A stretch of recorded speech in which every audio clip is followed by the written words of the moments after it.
já se perguntou aí do outro lado o que é língua e se ela existe mesmo? Se você acabou de chegar nesse canal, meu nome é Jana Viscardi, sou eu mesma, dona e proprietária desse modestíssimo espaço. Sejam todas, todes e todos muito bem-vindas, bem-vindos e bem-vindos. Você pode me encontrar nas diferentes redes sociais, você pode apoiar a produção de conteúdo do canal lá no apoia-se/Jana Viscardi. Muito obrigada a todas as pessoas que me apoiam através do Apoia-se ou então através do clube de membros aqui no YouTube. E claro, você pode contribuir de outras formas, compartilhando esse conteúdo com outras pessoas, sugerindo temas para os vídeos e deixando seu comentário aqui embaixo sobre o que você tá achando desse vídeo de hoje. Não estou sozinha, minha gente, é com ela mesma que eu estou hoje, Cecília Farias. Eu vou deixar que ela se apresente, mas eu quero aproveitar já para agradecer por topar bater esse papo comigo. Eu tô muito feliz que você tá aqui, Cecília. A gente se conheceu aí numa associação de linguística, né, lá na Bralim, e aí a gente se acompanha desde então eu tô muito, muito feliz de ter você aqui. Seja bem-vinda, já comece assim, dizendo quem é Cecília. Obrigada pelo convite, Jana. Gosto muito de acompanhar tudo que você produz aí. Tô me sentindo muito importante hoje. Enfim, eu fiz graduação, mestrado e agora estou no doutorado, tudo na linguística, né? Monotemática, em certo sentido. Aí eu faço várias coisas, na verdade, né? Gente, várias! Vamos lá. Uma das coisas que eu faço é o Babel Podcast. Estamos em equipe agora. Vocês estão demais, né? Mexeram no logo, na identidade visual. Eu já falei, inclusive, do Babel em algum lugar. Eu vou deixar aqui o link. Que é um podcast sobre diversidade linguística. Cada episódio a gente fala de uma língua no seu contexto histórico, social, cultural, né? Além de características da língua e tal. É um projeto muito do coração. Eu faço parte do coletivo Sicórax, que é um coletivo de tradução feminista, que além do processo tradutório coletivo, de discussão coletiva, a gente promove sempre atividades com base nos livros que são traduzidos e a gente sempre deixa eles de forma gratuita no nosso site também. É uma condição do coletivo. O PDF fique gratuito no site depois. Não teve um livro que acabou de ser traduzido? Tem um que acabou de sair. Vou deixar o link aqui embaixo. Reencantando o Mundo, que é o Reencantando o Mundo, saiu pela editora Elefante. E a gente tem um outro, assim, para sair do forno ainda esse ano também. Vamos acompanhar lá as redes do Sicórax e aí vocês vão sabendo o que a gente vai fazer. Eu vou deixar tudo aqui embaixo para as pessoas poderem acompanhar. Tem um outro projeto que é o Membrana Linguística, que é tipo um blog, revista eletrônica, tem uns textos bacanas lá, tanto traduções que a gente fez como textos nossos, né, da intersecção da linguística com outras áreas do conhecimento. O que mais que eu faço, Jana? Você faz um doutorado no meio disso. Faço um doutorado. Você trabalha no museu, além de... Eu trabalho no Museu da Língua Portuguesa como pesquisadora no Centro de Referência e faço doutorado. Por enquanto, tá bom. Tá ótimo, né? Muito bacana. Como eu disse, eu vou deixar tudo aqui embaixo para vocês conhecerem essas referências. Como eu disse também, Babel, vocês provavelmente que me acompanham já ouviram falar, porque eu já falei aqui em algumas ocasiões do Babel, então eu deixo as referências aqui para vocês conhecerem. E eu tô convidando hoje a Cecília aqui porque eu tava vendo uma interação dela nas redes sociais e achei essa interação um excelente ponto de partida para um papo que eu acho que vocês vão achar bem interessante. Cecília, num dado momento, disse algo como: a minha citação ela é livre, não foi exatamente isso que ela disse, mas foi isso que ela disse. Algo como, sei lá, estavam reclamando de alguma coisa, o que é? Língua nem existe. E aí, quando Cecília disse isso, e quando a gente diz isso neste espaço, as pessoas podem dizer: o que vocês estão dizendo? Olha aí vocês usando a língua portuguesa. Como é que você vai me dizer que a língua não existe, Cecília? Então, talvez a gente poderia começar pensando um pouco: o que é língua? Cecília, dá pra dar uma resposta? Ou talvez não dê? Porque eu não sei se eu sei dar essa resposta. Eu vou jogar pra você essa bola aí. Pô, batata quente, hein? Total. Não, você coloca um monte de linguiça numa sala para definir o que é língua, não vai sair. Talvez porque ela não existe, a brincadeira. Quando a gente pensa assim, língua, essa coisa aqui que a gente está usando, com a qual a gente vive, que a gente atua nela, mas que ela também conforma o que a nossa existência no mundo e tal, né? E aí tô aqui conversando com a Jana, e quando a gente terminar de falar, cada sonzinho que sai da minha boca, ou cada sinal que eu faça, por exemplo, numa língua sinalizada, para onde isso vai depois? Existe um lugar que está a língua? Ela existe antes de ser usada? Aquilo que você está falando? Não, aquilo existe no momento do uso, né? E aí eu parto de um ponto de vista de língua como um processo que é construído o tempo todo, né? A gente não tem coisas a priori, significados a priori, formas prontas que a gente só vai lá e emprega. A gente está em toda interação construindo isso novamente. E o significado do que a gente fala, ele é construído com base em muitas variáveis do ambiente. Digamos assim, que língua, mais do que não existe, porque na verdade língua acontece. E principalmente quando eu falo assim, língua não existir, é mais provocações e tal, né? Não é que é categórico, segundo Farias, 2022, não existe. É mais para provocação, né? Para a gente pensar nisso. É que a gente tem hábitos linguísticos mais do que uma língua, né? Na verdade, né? Então, vou partindo de uma abordagem que eu inventei na minha cabeça, que ela chama abordagem ecológica, mas isso assim, é vozes da minha cabeça, essa referência, porque a gente nem tem assim uma forma específica para chamar isso, que é abordar as línguas como sistemas dinâmicos e autoadaptativos, né? Elas estão em permanente estado de variação, de evolução, e elas estão sempre sofrendo pressões exercidas pelo meio ambiente linguístico, por fatos históricos, de natureza política, cultural, né? Então, no fim das contas, o que a gente chama de língua é, na verdade, o que emerge das inúmeras interações cotidianas. E aí a gente assume que cada uso linguístico, cada ato de fala é único. Ele não existia antes, ele é uma nova construção com base em coisas que já foram feitas antes. E aí é como se cada pessoa tivesse, tipo, o seu dialeto individual, que é o que a gente chama de idioleto. É isso, sempre que eu falo de uma forma que é diferente da Jana, seja da pronúncia até o timbre de voz e do tipo de gestualidade que eu uso para complementar o significado das coisas. Não complementar, inclusive criar mesmo o significado. E aí a gente vai estudar as línguas como sistemas complexos. E os sistemas complexos, eles têm algumas características, assim, por exemplo, ele não tem um comando central. Ele é um sistema que não tem fronteiras delimitadas, então é um sistema aberto, ou seja, ele é permeável por tudo que está ao redor. Ali, qualquer elemento no sistema é afetado e também afeta os outros elementos, está todo mundo ali se afetando. Ele está num fluxo constante de energia. E não ignora a história, certo? Não ignora a história. Não é uma coisa isolada, um ponto no tempo, né? Isso. Um exemplo que eu acho muito bacana para a gente pensar em sistema complexo são os cardumes.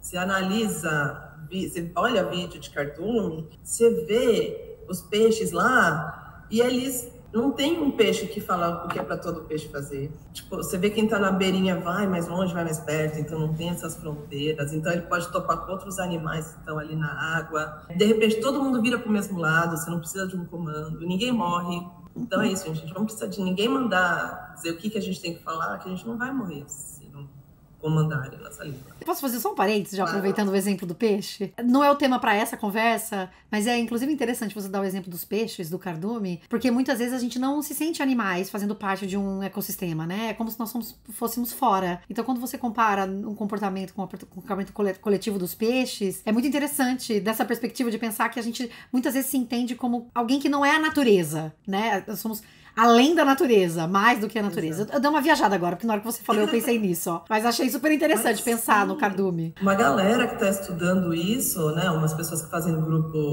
parte do meu grupo de pesquisa, inclusive, lá no Laboratório Linguagem, Interação, Cultura e Cognição, trabalha com muitas pessoas que não vêm diferente, que falam que não tem...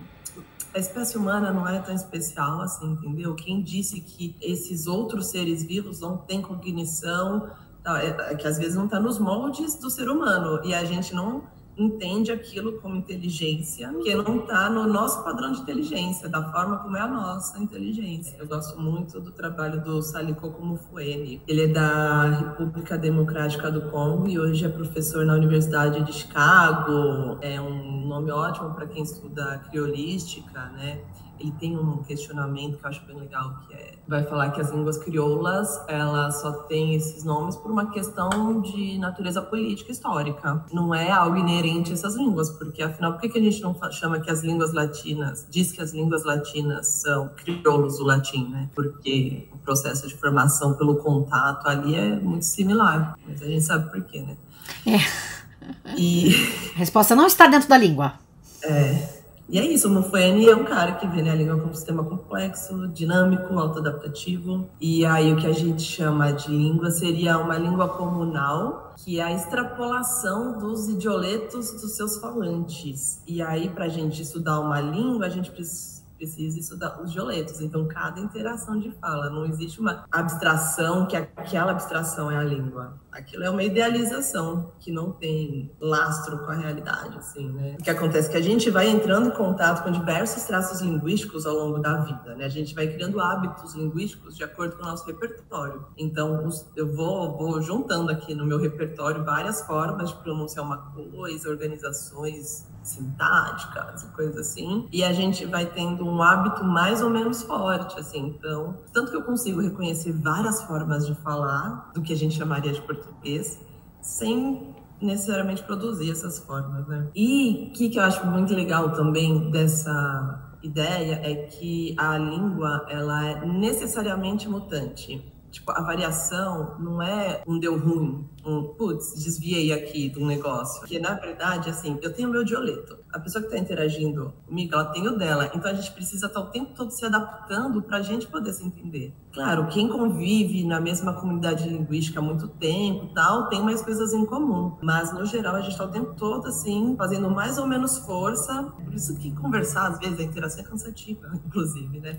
E aí é isso, a mudança, ela não é um problema. Ela é tipo, o que não muda, morre. Então, a mudança é necessária para a interação, inclusive. E isso que você está falando é muito importante para mim, pela maneira como as pessoas entendem língua cotidianamente e a relação que elas estabelecem com essa língua idealizada que é uma língua de norma, né? Que seria a tal da gramática, enfim, há vários nomes possíveis populares, digamos assim, né? Que tem a ver com essa relação com uma norma que as pessoas parecem insistentemente buscar. A gente sabe que elas jamais vão alcançar, mas elas ficam nessa busca. E a ideia de norma também me veio na cabeça porque você estava falando sobre as mudanças, essas variações que vão acontecendo e a relação disso com essas pressões que vão surgindo e que são políticas, enfim, ideológicas de diferentes naturezas, né? E você podia falar um pouquinho disso, assim? Você acha que tem alguma coisa que a gente possa falar dessa questão da norma, para pensar a língua e essas pressões todas, e a existência ou a aniquilação, né? A morte, o assassinato de diferentes línguas. Fiquei pensando nisso tudo misturado. Cara, o conceito de língua que a gente tem, que para muitas pessoas é o mesmo que a norma, o padrão, ele não foi sempre assim, né? Então, é uma construção, como tudo nesse mundo não foi sempre assim, gente. Nem sempre houve capitalismo, sabe? Nem sempre, um monte de coisa. Esse conceito de língua, ele tem uma ligação muito forte com a consolidação dos Estados nacionais europeus. Entre os séculos XVIII e XIX, assim, foi o ápice, né? E aí é um momento em que esses estados vão se organizar ao redor de um conceito de nação forjado com base numa cultura e numa língua próprias, né? Então, nesse processo, eles elegem o que seriam as línguas nacionais, que os representariam. Para isso, eles excluem as outras coisas. Então, existe, como a gente estava falando, a língua, essa troca constante, essa mudança constante, e aí você tem contínuos linguísticos. Então, vamos lá pegar essa Península Ibérica, né? Você vai de um lado, assim, do Mediterrâneo, lá do lado da Catalunha, até o lado oeste, ali que tem Galícia e Portugal, você tem contínuos linguísticos, de traços linguísticos que as pessoas vão trocando, né? Não é que você cruza uma fronteira, muda completamente a forma de falar. E aí você tem dois estados nacionais que se consolidam ali, no caso Portugal e Espanha, e que aí, não, a gente tem uma língua, no caso da Espanha, Castela, que foi dominando outras coroas, e aí se colocou o castelhano como a língua dessa nação e que representa a cultura, tanto que as pessoas chamam de espanhol, porque até a gente tem muito isso, né, de associar nome de território, nacionalidade ao nome de língua. Então, para isso, você vai o quê? Tirando tudo o que não é a forma escolhida para representar aquela nação. Além de tudo, a gente pode pensar, beleza, mas pegou uma forma que era falada e só escolheu aquela e pronto. Mas nem essa norma, nem essa forma, ela é natural de fato, porque tem todo um trabalho em cima, um trabalho assim de artesanato, assim, de você ir esculpindo e você tirar isso, aquilo. Legislar sobre, né? De diferentes maneiras, né? Tanto que quando a gente fala de norma padrão, não existe alguém que seja falante nativo de norma padrão, de qualquer língua, porque ela é uma idealização. As pessoas confundem com norma culta, né? Porque mesmo a classe, então o grupo de pessoas que falaria a variante de prestígio, tal, nem aquilo equivale de fato à norma padrão. Por quê? Porque na verdade a gente está falando o tempo todo, mudando o tempo todo. Eu vou pronunciar os S's do plural, vou fazer concordância de plural quando eu sou obrigada. E qualquer pessoa, você vai vendo assim, no geral, a pessoa que está ali falando, advogando que tem que usar a norma padrão, ela não vai usar. Porque é artificial. E aí eu dei um rolê, né? Eu tava lá na Era Moderna. Mas é isso, emerge nesse momento. E aí você vai limpando. É tipo um experimento de laboratório que você, para calcular a velocidade da queda do negócio, você cria todo um negócio muito artificial para isso.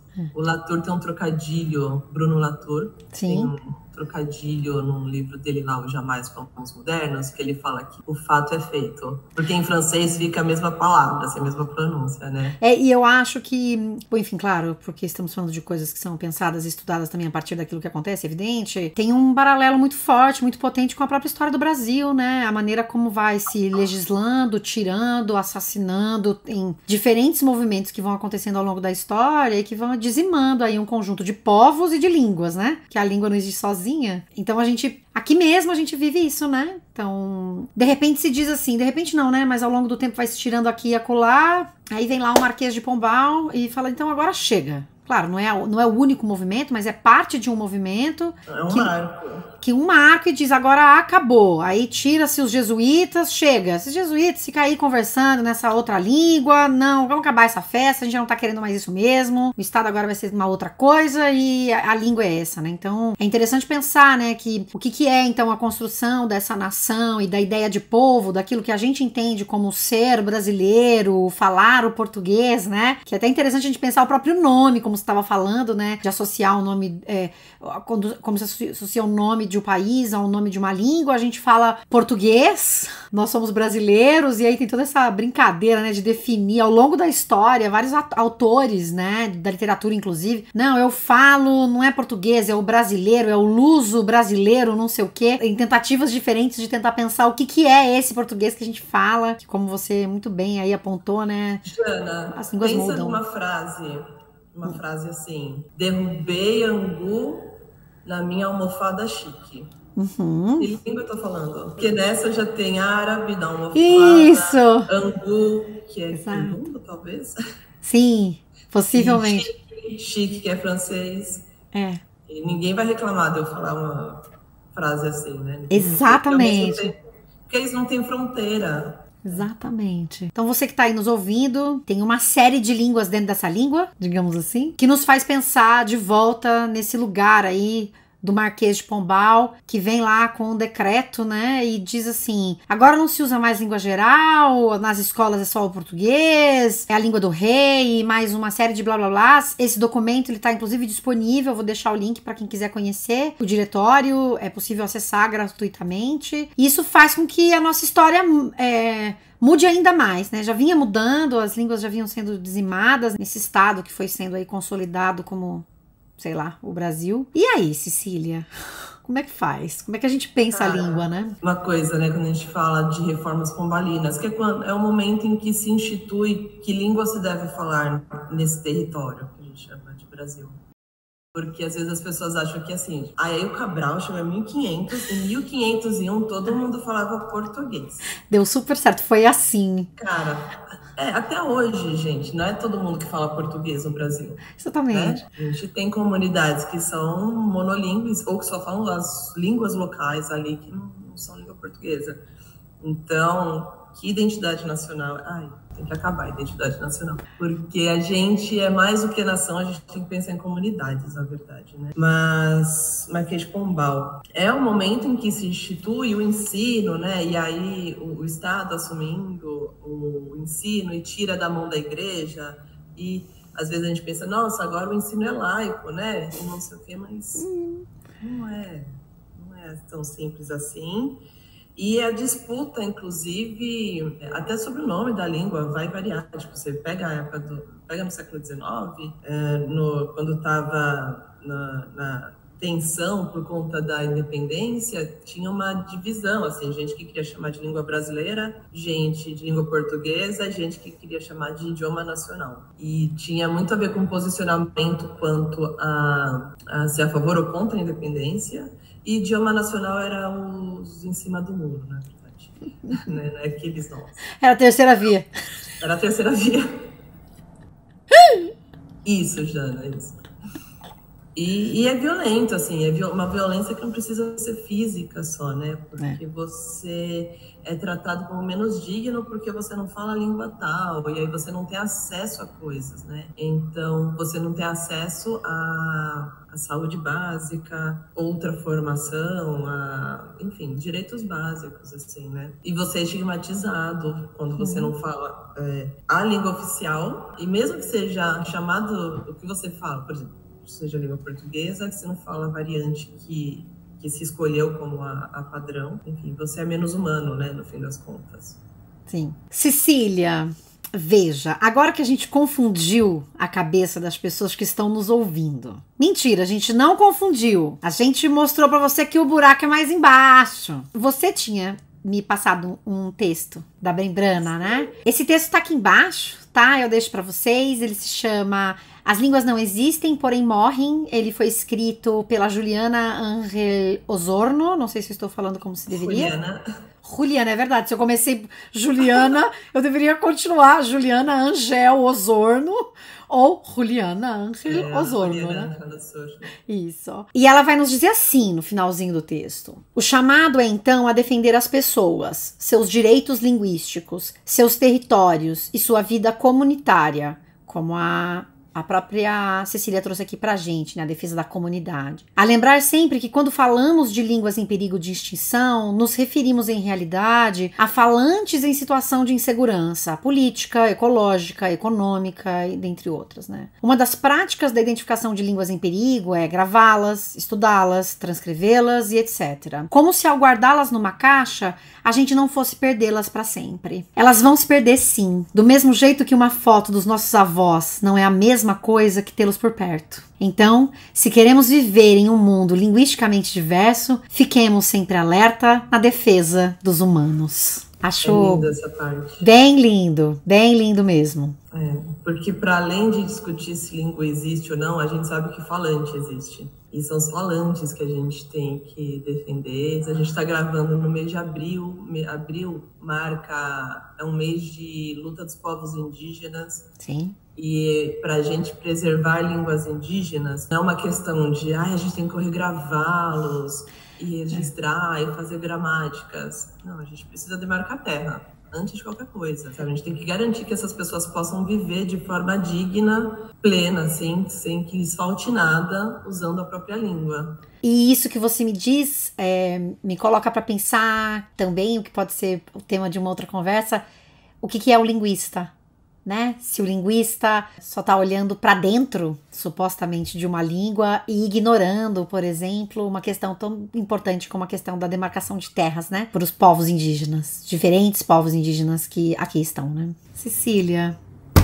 obrigada! Muito obrigada por essa conversa, obrigada por estar aqui. Até a Milu levantou de repente só para dar um oi. Muito obrigada. Você tem mais alguma sugestão, algo que você queira dizer, acrescentar? Fazer um merchan? Ouçam! Vendo se eu tinha usado. Vendo se eu tinha usado. Amo. Ouçam Babel, gente. Leiam Membrana. Conheçam os livros do coletivo. Eu já ia falar errado. Sicorax, certo? Sicorax. Sicorax. A gente chama, assim, a gente fala Sicorax, tem gente que fala Sicorax, aí a gente descobriu que no original seria Sicorax, então tá tudo ótimo. Então acompanhem tudo. E muito obrigada, Cecília. Gente, obrigada. Nossa, sempre no final a vontade de falar é busquem conhecimento, fazer sempre teve luta. Mas procurem as coisas do Salicô como Fanny. Ele, o cara é gente legal pra ler. Tá quase tudo em inglês, mas enfim, eventualmente a gente encontra alguma coisa por aí. E leiam os textos da Membrana e outras tantas coisas que tem por aí. Um beijo pra todo mundo que tá aí do outro lado. Até a próxima. Tchau, tchau.